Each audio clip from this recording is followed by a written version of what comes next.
We've got a Q&A here on this podcast. Okay, Ian. So, this one does not say who asks, so I'm going to ask. Oh, they do. It's right there. Lewis JFC. No, it doesn't say Ian ask or Pat ask is what I'm saying. Oh. So Lewis Cox, Lewis JFC here, wants to ask us, we think companies that specialize in limited physical releases like Limited Run encourage scalping? Patrick. Okay. And then there's a two-part that we can get to as well. Well, yes, and then someone else wrote in talking about how they see people on Twitter complaining about how they can't order X from limited run games because they don't have because they cap limits and stuff like that. But when you look at the LRG website, the game is by no means sold out. I think limited run games suffers at this point from a handful of misconceptions. Sure. Some rooted in how things used to be. Business practices. Yeah. I had a question. The way I learned about this stuff is I asked them at this point, wow, it was like 2 years ago, more than that, where I talked to the founders, Josh and Doug directly, and I had questions about their business practices, and they told me things that made sense. So the problem when you're doing games like this is that when you go to get the rights to these properties, it's not just like a blanket, well, here's $500, you can make how many games you want. You're getting charged on the quantity. They want a direct return on the amount that you're producing, not the amount that you're selling, the amount of games that you are producing, whether or not you sell them. So that creates an inherent risk involved. So if I have a small business, and Limited Run has grown, but they're still a smaller business in the grand scheme of things, it can be a real risk for me to say, well, I don't know if I can sell 10,000 games or 1,000, so I'm going to buy the rights from you to do 10,000. Then what if you don't sell most of those games? You're screwed. You're screwed. Your company could potentially go under or be in trouble. You may have to pay your invoices and your bills. You may have to fire someone.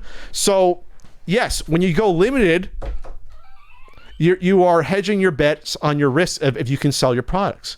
And yes, it does create a built-in audience that will try to scalp. But that's just how the nature of limited stuff is, for whether it's Nintendo products or a company like Limited Run.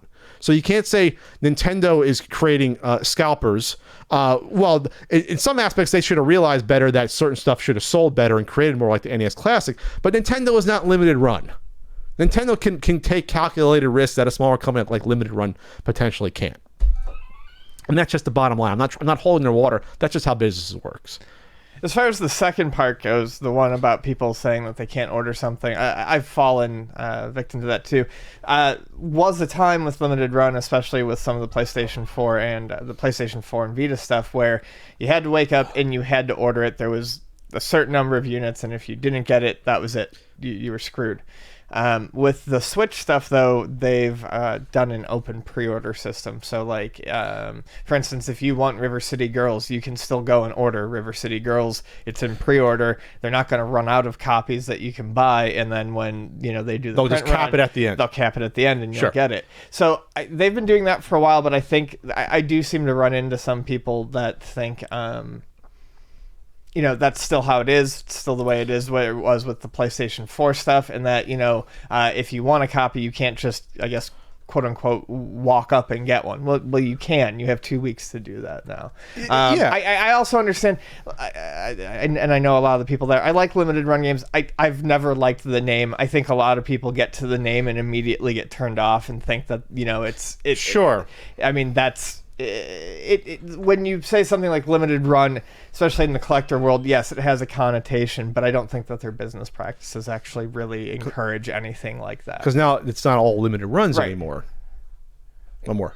That's it. So, and there's been other companies, I think 2 or maybe 3, that have tried to do the same thing with limited names. I think like strictly limited games. So they're trying to do the same. Special Reserve is another one. Yeah, so they're trying to do the same thing, but I give Josh and Doug and the rest of the folks credits because they took a pretty sizable risk on those first games. Like, it was not a small risk to do this. So to be critical, like, well, they should have just made more. What if they made them more they didn't sell? There would be no Limited Run games years later. Yeah, they would have been cut off at the knees before they even got to walk, before they even could crawl. They'd be done. So like I said, I don't agree with 100% of the stuff. Like, I really wish they did more games like I told Josh after the fact, when they sold out so quickly on the night traps, I said, oh my God, you could have sold double the amount. Like, if you had told me, how many you were producing, you could have sold more. But it's like, yeah, but there's risk built into this business. It just is. There's not a lot of businesses doing this for a reason, I think. It's not that simple to do this stuff and to calculate what we can do. But with more open, pre-orders, then everyone wins when those happen there.